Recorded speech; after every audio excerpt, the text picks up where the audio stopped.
अस्सलाम वालेकुम स्टूडेंट्स, मैं मोहम्मद सादिक मैथमेटिक्स लेक्चरर। आज हम पढ़ेंगे मैथ्स में फंडामेंटल थ्योरम ऑफ कैलकुलस। ठीक है, डेफिनेट इंटीग्रल चल रहा है, आपको मालूम है। लास्ट टाइम हमने डेफिनेट इंटीग्रल्स पे लिमिट सम पढ़ा था। डेफिनेट इंटीग्रल लिमिट सम की मदद से कैसे निकाला जाए। आज हम पढ़ेंगे फंडामेंटल थ्योरम ऑफ कैलकुलस और इजियर मेथड। हमारा फंडामेंटल थ्योरम ऑफ कैलकुलस ने हमें और इजी कर दिया है डेफिनेट इंटीग्रल्स को निकालने के लिए। उससे पहले हमें एक और फंक्शन जानने की ज़रूरत है। ये ऑलरेडी आपने इंट्रोडक्शन में जाना हुआ है, फिर भी हम यहाँ एक क्विक रिवीजन करेंगे। एरिया फंक्शन, ठीक है, एक फंक्शन है एरिया फंक्शन कह के, एन फंक्शन कह के। ठीक है, हमने क्या पढ़ा था डेफिनेट इंटीग्रल में, कोई भी डेफिनेट इंटीग्रल को इस तरह से रिप्रेजेंट किया जाता है। अगर कोई फंक्शन एक क्लोज्ड इंटरवल ए बी में डिफाइन किया हुआ है तो हम उसको रिप्रेजेंट कैसे करते हैं, integral of f of x, उसका इंटीग्रेशन कैसे डिफाइन करते हैं, a to b, integral of f of x from a to b d x. ठीक है, ये आपको डेफिनेट इंटीग्रल देता है इस फंक्शन एफ ऑफ एक्स का। ठीक है, यहां देखिए लिमिट्स जो है वो ए टू बी है। ठीक है, इस क्लोज्ड इंटरवल में यहां से लेके यहां तक के फंक्शन को आप अगर इसका ग्राफिकल रिप्रेजेंटेशन जाने तो ये इसका एरिया निकालना है इस क्लोज्ड इंटरवल के अंदर। ठीक है, जो ये चार कंपोनेंट्स बाउंड करती है। अगर मैं इस अपर लिमिट को बी को, अपर लिमिट को ए टू, इस अपर लिमिट को मैं आर्बिट्री बनाऊं, आर्बिट्री मींस कोई भी वैल्यू। ठीक है, यहां पे है आपका बी, मैं अपर लिमिट को x बनाता हूं, कोई भी, आप यहां तक का एरिया निकालें। ठीक है, आप यहां तक का एरिया निकालें या यहां तक का एरिया निकालें। मैंने यहां शेड किया हुआ है ऑलरेडी। फॉर एग्जांपल x यहां पे है। फॉर एग्जांपल आप इस क्लोज इंटरवल में कहीं भी रख सकते हैं आप अपने x को, या अपर लिमिट को कहें आप। ठीक है, अगर मैं इस अपर लिमिट को चेंज करूं, उससे रख दूं x, आर्बिट्री रख दूं। ठीक है, तो इस इंटीग्रल का जो, इस फंक्शन का जो इंटीग्रल आएगा वो एक वैल्यू नहीं आएगा, और एक फंक्शन आएगा, और एक फंक्शन आएगा, और एक फंक्शन आएगा। वो फंक्शन आएगा x पे डिपेंड करेगा, इस x पे। हमने शुरू में कहा है आपको कि ये जो डेफिनेट इंटीग्रल है ये दो चीजों पे डिपेंड करता है, एक तो आपके फंक्शन पे, दूसरा इस इंटरवल पे। ठीक है, अगर इंटरवल छोटा है तो एरिया छोटा, ठीक है, इंटरवल बड़ा है तो एरिया बड़ा। ठीक है, ऐसे ही यहां पे मैंने अपर लिमिट को आर्बिट्री रख दिया है। आर्बिट्री मींस आप यहां से कहीं भी ऑसिलेट कर सकते हैं, इन ए और बी के बीच में कहीं भी आप एरिया निकालना चाहें, इतने तक का आप एरिया निकालना चाहें तो आप निकाल सकते हैं इस आर्बिट्री एक्स की मदद से। ठीक है, तो वो जो एरिया है, वो डिपेंड करेगा इस एक्स पे। अगर आपने एक्स को यहां रखा है, यहां रखा, तो एरिया इतना सा आएगा। यहां जो मैंने यहां बनाया हुआ है शेडेड, वो एरिया आएगा। अगर आपने x को पूरा b पे ले गया, ये इस x को पूरा b पे ले गया, तो पूरा फंक्शन का एरिया आएगा, पूरे क्लोज इंटरवल का एरिया आएगा। ठीक है, तो ये जो एक फंक्शन बनता है वो डिपेंड करता है x पे, इसीलिए हम इसको a ऑफ x नाम देते हैं। ठीक है, ये जो इंटीग्रल आएगा डेफिनेट इंटीग्रल, वो आप एक वैल्यू नहीं बनेगा, एक फंक्शन बनेगा। ठीक है, एक वैल्यू नहीं होगा, एक फंक्शन बन जाएगा। वो फंक्शन किस पे डिपेंड करेगा, हमारे इस x पे, या आप यूं कह सकते हैं यहाँ इस अपर लिमिट पे। ठीक है, बेशक यहाँ इन दोनों इंटरवल्स पे डिपेंड करेगा। तो आप इस x को यहां से वेरिएट करें, इस तरह से आगे पीछे ले जाएं, तो आपका जो फंक्शन है ये चेंज हो जाएगा। ठीक है, ये इंटीग्रल आपको डिफरेंट वैल्यू दे देगा। ठीक है, तो इस ax को कहा जाता है एरिया फंक्शन। ठीक है, इस ax को एरिया फंक्शन कहा जाता है। इसे ऐसे रिप्रेजेंट लिखेंगे, a टू x कोई भी फंक्शन है अगर, ठीक है, किसी क्लोज्ड इंटरवल में, तो ये इसका डिराइव, ये इंटीग्रल, इसका वैल्यू ax आ सकता है। ठीक है, ये x बिलोंग करेगा क्लोज इंटरवल ए बी के अंदर। ठीक है, हमने इसके अपर लिमिट को थोड़ा आर्बिट्रेरी बनाया है। ठीक है, चलिए, ये हुआ एरिया फंक्शन। ठीक है, इसकी डेफिनेशन है, ये एरिया फंक्शन की डेफिनेशन। ये एरिया फंक्शन डिपेंड करता है इस x पे। ठीक है, तो इसी की मदद से फंडामेंटल थ्योरम का, हमारे जो कैलकुलस का पहला फंडामेंटल थ्योरम है, वो इसी एरिया फंक्शन को समझने के बाद आ रहा है। देखिए क्या कहता है हमारा जो फंडामेंटल थ्योरम, हमने यहाँ पे स्टेटमेंट लिखा हुआ है, if F be continuous function, F कोई भी कंटिन्यूअस फंक्शन है, ठीक है, एफ बी कंटिन्यूअस फंक्शन, अगर एफ कोई भी कंटिन्यूअस फंक्शन है on a closed interval A B, ठीक है, किसी भी क्लोज्ड इंटरवल पे एफ अगर एक कंटिन्यूअस फंक्शन है, ठीक है, देन सॉरी यहां एंड और एक चीज and let area function be A X, अगर ए एक्स एरिया फंक्शन है, जैसे कि देखिए इस फंक्शन का हमने एरिया फंक्शन निकाल दिया, ठीक है, कैसे निकाला वो अपर लिमिट चेंज करके, ठीक है, तो ए एक्स उसका एरिया फंक्शन है, तो फंडामेंटल थ्योरम, पहला फंडामेंटल थ्योरम क्या कहता है आपका, derivative of A X, derivative of A X, इस एरिया फंक्शन का डिराइवेटिव बराबर होगा इंटीग्रल ऑफ, सॉरी, इस एरिया फंक्शन का डेरिवेटिव बराबर होगा F of X for all X belongs to A B, ठीक है, ये कहता है फर्स्ट फंडामेंटल थ्योरम, ठीक है, ऑन कैलकुलस। ये जो एरिया फंक्शन है उसका डिराइवेटिव बराबर आएगा आपका फंक्शन एफ ऑफ एक्स के, ठीक है। ये इस थ्योरम के प्रूफ हमें नहीं है इस लेवल पे, ये हायर क्लासेस में आप पढ़ेंगे। तो यहां पे आपको और एक चीज सबूत देता है कि जो डिराइवेटिव है, ठीक है, और इंटीग्रेशन है वो एक दूसरे का क्या है, रिवर्स प्रोसेस है, ठीक है। ये देखिए, ये जो एरिया फंक्शन हमने ऊपर क्या लिखा, एरिया फंक्शन का डिफिनीशन क्या लिखा हुआ है, एरिया फंक्शन ये बराबर होता है, ये किसके बराबर होता है, इस फंक्शन का इंटीग्रेट करके एरिया फंक्शन आ रहा है हमें, ठीक है। अगर इसी एरिया फंक्शन को डिफरेंशिएट कर देंगे तो आपको क्या आ जाता है, ये फंक्शन हमारा वापस आ रहा है, ठीक है। तो ये एक सबूत है आपका, प्रूफ है इस प्रोसेस का कि इंटीग्रेशन और डिफरेंशिएशन इनवर्स प्रोसेस है आपस में, ठीक है, रिवर्स प्रोसेस है। तो यहाँ आपको ये फंडामेंटल थ्योरम ऑफ कैलकुलस कहता है पहला वाला, ये आपका हमारा प्रूफ अभी आपको नहीं पढ़ना है इस क्लास में, ठीक है, हायर क्लास में पढ़ेंगे। और एक थ्योरम है इसी के बेसिस पे फंडामेंटल थ्योरम का सेकंड फंडामेंटल थ्योरम, इसका हम स्टेटमेंट लिखेंगे यहाँ पे।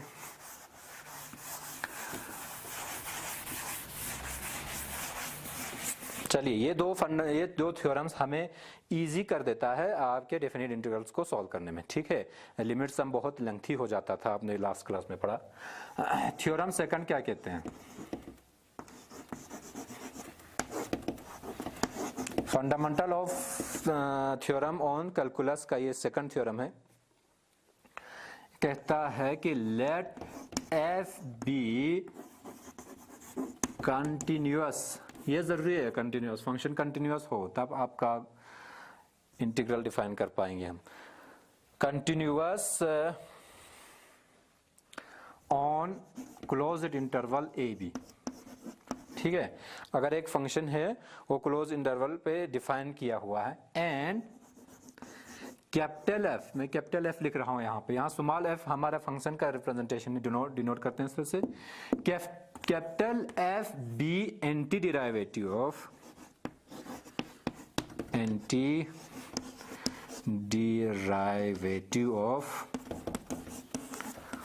एफ, ठीक है, स्मॉल एफ, ठीक है। अगर ये कैपिटल एफ हमारा एंटी डिराइवेटिव है, ठीक है, कैपिटल एफ हमारा एंटी डिराइवेटिव है किसका, हमारे इस एफ का, इसका क्या माने हुआ, एफ को डिफरेंशिएट करके क्या आएगा ये एफ हमारा F of X, small F of X, ठीक है। तो आपको ये थ्योरम क्या कहता है,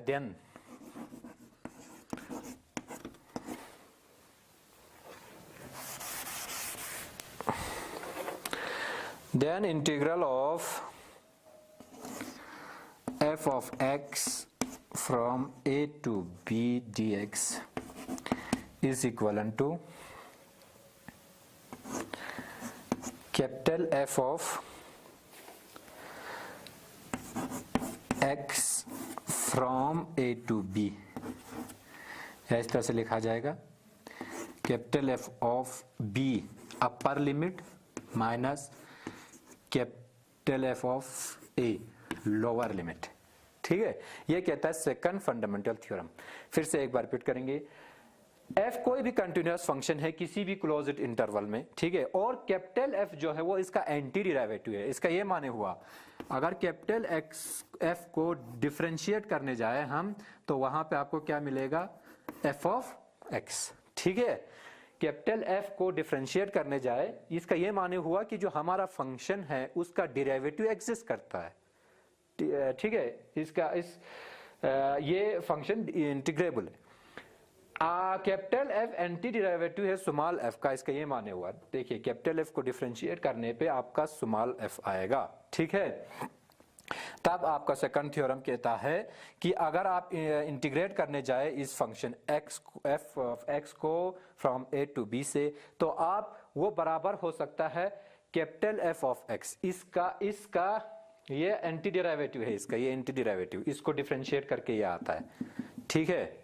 इसको आप ऐसा कहते हो ना कि किसी भी फंक्शन को इंटीग्रेशन के किसके बराबर आएगा, आप इंस्पेक्शन मेथड में कैसे किया था, ये जो फंक्शन एफ ऑफ एक्स है वो किसका डिराइवेटिव है, स्मॉल एफ ऑफ एक्स किसका डिराइवेटिव है, small F of x capital x का एफ का डिराइवेटिव है यहाँ पे, ठीक है।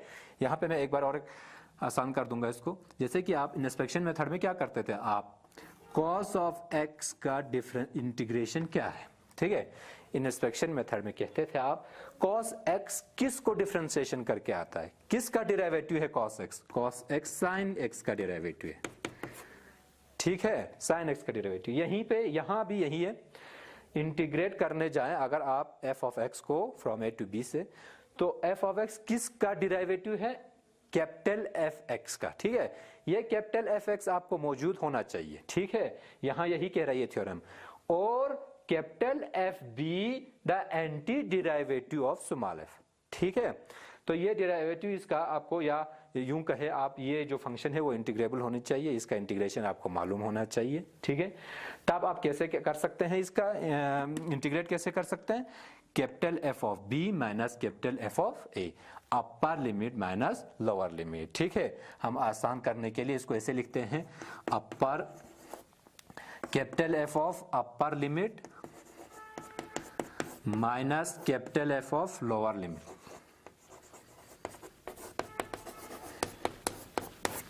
ठीक है। हम याद रखने के लिए, ये याद रखने के लिए इस तरह से करेंगे, ठीक है। चलिए इस पे एक छोटा सा एग्जांपल अभी लेंगे हम, तो ये बहुत इजी कर देता है। यहाँ पे कुछ चीज़ें आप लोगों को याद रखने की ज़रूरत है कि यहाँ जो है इस इंटीग्रेशन में कांस्टेंट ऑफ इंटीग्रेशन कहीं नज़र नहीं आ रहा है, ठीक है। इनडेफिनिट इंटीग्रल में आपको कांस्टेंट ऑफ इंटीग्रेशन साथ में नज़र आता था, मैंने यहाँ लिखा हुआ है capital C plus constant of integration. तो यहाँ पे डेफिनेट इंटीग्रल के दौरान आपको कांस्टेंट ऑफ इंटीग्रेशन बिल्कुल गायब हुआ है, यहाँ पे बिल्कुल नहीं दिख रहा है, ठीक है। उस पर और एक डिस्कशन करेंगे लेटर ऑन, ठीक है। तो हम इसी फंडामेंटल थ्योरम्स पे एक सवाल करेंगे, आपको इस आसानी होगी समझने में इसको, ठीक है। चलिए बहुत इजी क्वेश्चन एक ले लेंगे। देखिए फॉर एग्जांपल इस तरह से एक क्वेश्चन है, इंटीग्रल ऑफ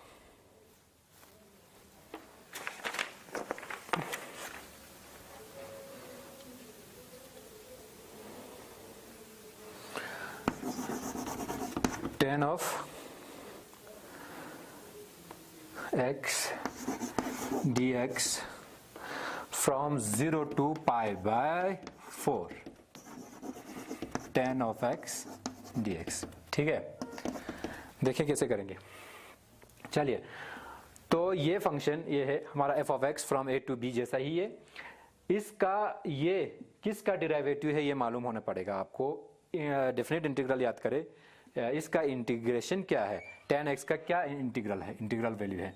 देखिए इस तरह से आप लोगों ने पढ़ा है 0 to pi by 4 में फिर से लिखूंगा इसको, थोड़ा सा आइडिया आएगा, मैं इसको थोड़ा सा आसान कर दूंगा। Sine of x upon cos of x dx, ठीक है। अब आपको याद आ रहा होगा ये समथिंग लॉग ऑफ, ऐसा याद अगर आपको याद है तो क्या करना है, आप इसमें सब्स्टिट्यूशन करने हैं थोड़े से। कॉस ऑफ x को क्या पुट करना है, t, उसका डिराइवेटिव ऊपर है, ठीक है। तो इसमें एडजस्टमेंट इस तरह से करें, देखिए मैं दोनों साइड यहाँ से माइनस एडजस्ट कर दिया, माइनस माइनस प्लस वापस आ जाएगा आपका, ठीक है। तो यहाँ क्या करें आप, सब्स्टिट्यूशन करें, put cos of x equal to t put करें तो आपको मालूम है sine x d x equal to d t आएगा, minus sine x, sorry cos की डिफ्रेंसिएशन माइनस है, ठीक है। वहां यहाँ सब्स्टिट्यूशन करने पे आपको क्या आएगा, ऊपर आएगा डी टी, नीचे आएगा 1/t, ठीक है। तो आपका डेरिवेटिव कुछ इस इंटीग्रल आपका इस तरह से आ रहा है, कुछ log of cos of x, ठीक है। लिमिट्स कहां से कहां तक, 0 से π/4 तक, ठीक है। ये सब्स्टिट्यूशन आपको याद दिलाने के लिए किया है मैंने, आपको ये मालूम होना चाहिए ये कि ये इसका इंटीग्रल क्या है, tan x का इंटीग्रल वैल्यू क्या है, ठीक है। तो tan x का इंटीग्रल ये है minus log of cos x, ठीक है।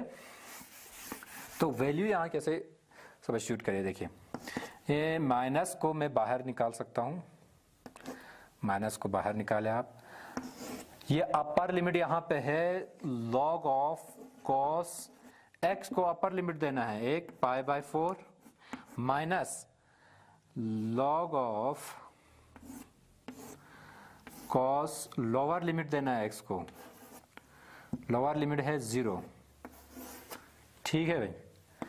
ये देखिए माइनस, यही किया है मैंने यहाँ पे, f of b minus f of a, f of upper limit minus f of lower limit, ठीक है, माइनस टाइम्स यहाँ क्या आएगा, log ऑफ cos π/4 कितना होता है 1/√2, ठीक, minus log of cos 0 is 1,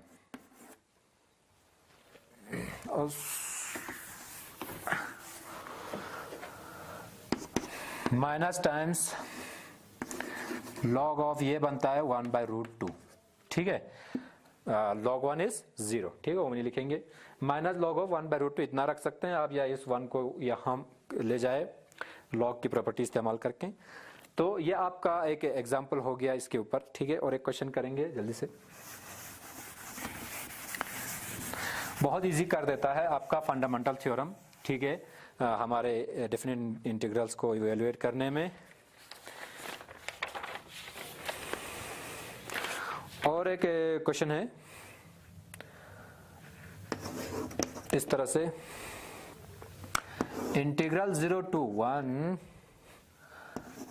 2x + 3 upon 5x² + 1 5x² + 1 dx, ठीक है। तो कैसे करेंगे इसको, चलिए इसका नाम आई रख देंगे, इक्वलन टू 0 to 1, ठीक है। ये आपको इंटीग्रेशन, ये आपको याद है कि नहीं, कैसे करना होता था इनको, ये देखिए ये रैशनल फंक्शन है, इंटीग्रैंड में रैशनल फंक्शन है, ठीक है। रैशनल फंक्शन में दोनों जो है डिग्रीज, ऊपर वाला डिग्री छोटा है, नीचे वाला बड़ा है, उस टाइप से करें, या आप लोग इसको ये इस टाइप का है, p of x plus q upon ax² plus bx + 1, ये इस टाइप का, उस तरीके से भी कर सकते हैं, थोड़ा सा इजी कर देंगे हम इनको। यहाँ गौर करें, ये देखिए ये जो 2x² का डेरिवेटिव यहाँ पे आ रहा है, ठीक है, ये हायर पावर का डेरिवेटिव यहाँ एक है, लोअर पावर्स, ठीक है। फॉर एग्जांपल आप x² का डेरिवेटिव करेंगे, क्या आएगा 2x, ठीक है, 2x, x का पावर 1, तो x का पावर यहाँ टर्म है, ठीक है। हम इसको थोड़ा सा एडजस्टमेंट करेंगे, देखिए अगर मैं डिनोमिनेटर को डिफरेंशिएट करने जाऊं तो ये आएगा 10x + 0, ठीक है। तो हमें यहाँ पे 10x चाहिए, 10x के लिए मैं यहाँ 5 मल्टीप्लाई कर दूंगा, 5 पहले डिवाइड करना पड़ेगा ख़त्म करने के लिए, और 5 ऊपर के डिनोमिनेटर को मल्टीप्लाई कर दूंगा, 2x + 3 अपॉन 5x² + 1 dx, ठीक है। चलिए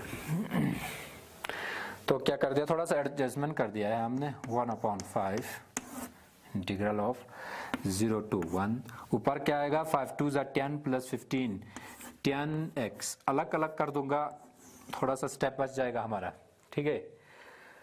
5 2 10x upon denominator 5x square plus 1 dx plus integral 0 to 1 क्या है दूसरा 5 3 15 upon 5x square plus 1 dx। ठीक है, देखिए मैंने इनके न्यूमरेटर्स को अलग कर दिया थोड़ा सा, ठीक है, यहाँ पे चलिए 1/5 यहाँ क्या बच रहा है आपको मालूम है, डिनोमिनेटर को डिफरेंशिएट कर दो, न्यूमरेटर आ रहा है, ठीक है, इसको डिफरेंशिएट करें 10x dx, ठीक है ना। तो ये आपको वेल नोन इंटीग्रेशन है, ये वो आता है आपको log of denominator 5x square plus 1, ठीक है, इसके लिमिट्स हैं 0 to 1, ठीक है, प्लस यहाँ देखिए इसको क्या करें, इसका जो डेरिवेटिव है वो न्यूमरेटर में नहीं है, ठीक है, 15x स्क्वायर का डेरिवेटिव 10x, ठीक है, ये 5x स्क्वायर का डेरिवेटिव सॉरी 10x, तो न्यूमरेटर में नहीं है, थोड़ा सा उसको मैं और आसान कर दूंगा। ये जो 1/5 है ना, वो इस इंटीग्रेंड को भी मल्टीप्लाई था, इस इंटीग्रल को भी मल्टीप्लाई है 1/5, ठीक। तो यहाँ क्या आएगा, यहाँ का 15 जो भी है, जो 15 है वो भी बाहर निकाल लेंगे, 15 टाइम्स 1 अपॉन, इसको देख लीजिए मैं थोड़ा सा एडजस्टमेंट कर दूंगा, √5x whole square plus 1 dx। Idea आया आपको कि ये कौन सा इंटीग्रल है, ठीक है, ये इस टाइप का इंटीग्रल है, integral of 1/x square plus a square, ठीक है, x square plus a square या a square plus x square भी याद रखते हैं लोग।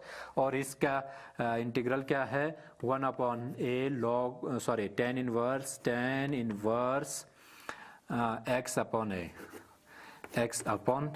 ये याद होगा आप लोगों को, ठीक है, वो बनाने की कोशिश की है मैंने, इस टाइप का बनाने की कोशिश की है 1/15, ठीक है। यहाँ क्या आएगा, यहाँ लिमिट्स लगा दें, देखिए अपर लिमिट 1 है, लोअर लिमिट 0 है, लॉग ऑफ यहाँ अपर लिमिट 1 लगाने पे 5 × 1 square 5 + 1 6, log of 6 minus log of 5 × 1 sorry 5 × lower limit 0 है, 5 × 0 0 0 + 1 is 1, लॉग ऑफ 1, तो ये वाला हमें खत्म हुआ, प्लस 1/5, ये 15 के साथ कैंसिल कर दे, 3 टाइम्स इंटीग्रल ऑफ, यहाँ देखिए ये वाला जो अभी हमने रफ कर दिया वो वाला इंटीग्रल हमने इस्तेमाल करनी है, ठीक है।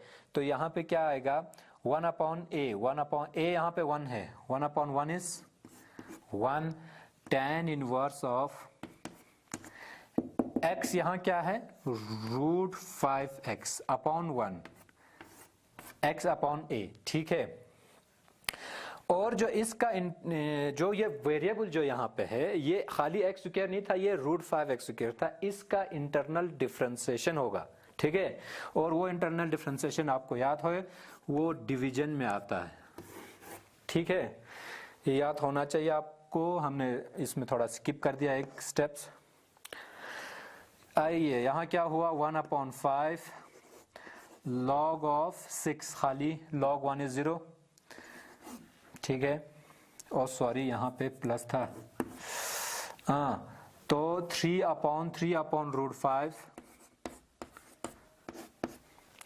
और क्या बचा हुआ है यहाँ पे tan इनवर्स √5x, ठीक है, tan इनवर्स √5x, इतना आ रहा है। आप इसको फर्दर सॉल्व कर सकते हैं या ऐसे रखें, ठीक है, काफी है, ठीक है।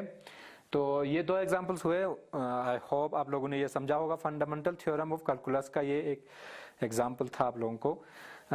तो इसके नेक्स्ट में हम कुछ और क्वेश्चंस करेंगे इसी के ऊपर, और एक मेथड है जो सब्स्टिट्यूशन मेथड है, वो नेक्स्ट क्लास में पढ़ेंगे इंशाल्लाह। Stay home, keep learning.